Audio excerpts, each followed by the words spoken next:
Yazi bafethu, what I've noticed bafethu, Hugo Bros une-team yakhe. Hugo Bros une-team yakhe bafethu. So ama-player nje bafethu awafocus emathimini abo, ukudlala nje kahle emathimini abo.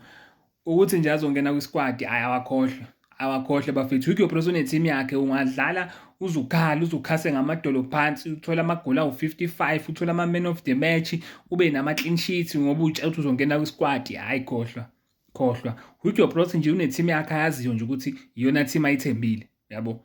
Yesu usangashintsha ama-player awu-2 awu-3 lawo nje, kodwa nje une-team yakhe nje uHugo Bros siyaziyo ukuthi yabona-ke le i-team nje kaHugo Bros. Ngisho kuthiwa they perform very bad ngaleyo ndlela, but nje we know ukuthi nje i-team kaHugo Bros futhi ngeke nje izishintshe. Ukuthi wena udlala kahle, ukora amagoli amangaki, it doesn't matter kuHugo Bros bafethu. Hugo Bros nje une-team yakhe nje ethi yena, yabo. Une-team yakhe ethi yena bafethu, iqiniso nje lihle, yabo. So akusasiso nje ukuthi sekuyisquad mhlambe se-South Africa, hayi sekuyi-team nje kahle kahle eqondile ukuthi i-team nje kaHugo Bros, yabo. Ukuthi uperforma kanjani akusho lutho manje kuHugo Bros.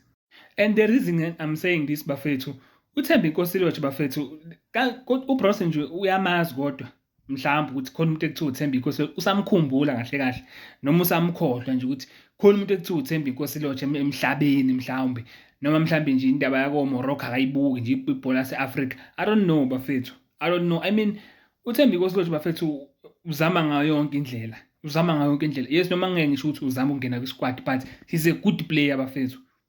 He's a good player bafethu. Waya kwi-Club World Cup bafethu, great performance kwi-Club World Cup. Wabuya bafethu kwi-league yakhe mfethu, he's performing very well, yabo. 8 games played, 4 goals, 7 assists. Bafunani kanti kuye mfethu?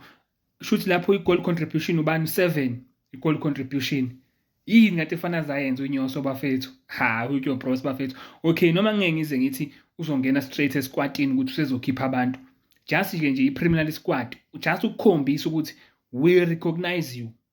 Ukuthi nje siyakurecognize, siyakubona ukuthi uyazama, you are a good player. Lutho. Ngisho ku-preliminary squad lutho.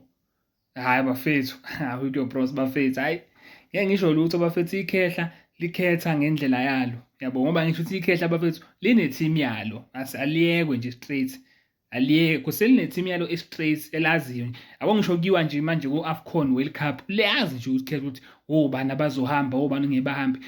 Ama-players engadlala-ke nje azakhase ngamadolo phansi enzeni, but Hugo Bros hayi une-team yakhe bafethu, ayazivuma. Hayi mangathiwa-ke manje angisho mhlambe as a Kaizer Chiefs fan ukuthi mhlambe ngingakhalela bani kwi-Kaizer ukuthi abe kuyilontunjana kwi-squad, yabo. Intshebe ngiyakhala bafethu, ngiyakhala ngentshebe bafethu, kanti kumele ziyenzeni intshebe, kumele iziyenzeni bafethu, because I'm not saying ukuthi mhlambe intshebe iye khona ifike nje ibe u-number 1 goalkeeper. No, I'm not saying that, but as a third goalkeeper bafethu compared to Ricardo Goss, anginankinga no-Ricardo Goss, but nje bafethu masikhuluma iqiniso, currently I think uPeterson ukwi-top 3 njengamanje ngama-clean sheets, uku-top 3 mhlambe futhi u-number 2 mengase u-number 1, yabo, but still angayitholi i-recognition.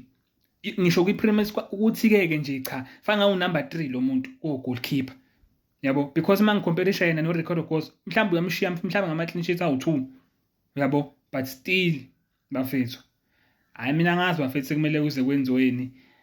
Asivume nje bafethu ukuthi uMadala uneqembu lakhe elithi yena, futhi ayikho into esizoyenza ngalokho. Asivele nje sivume, sathi squad bafethu, ayikho into ezoyenzeka.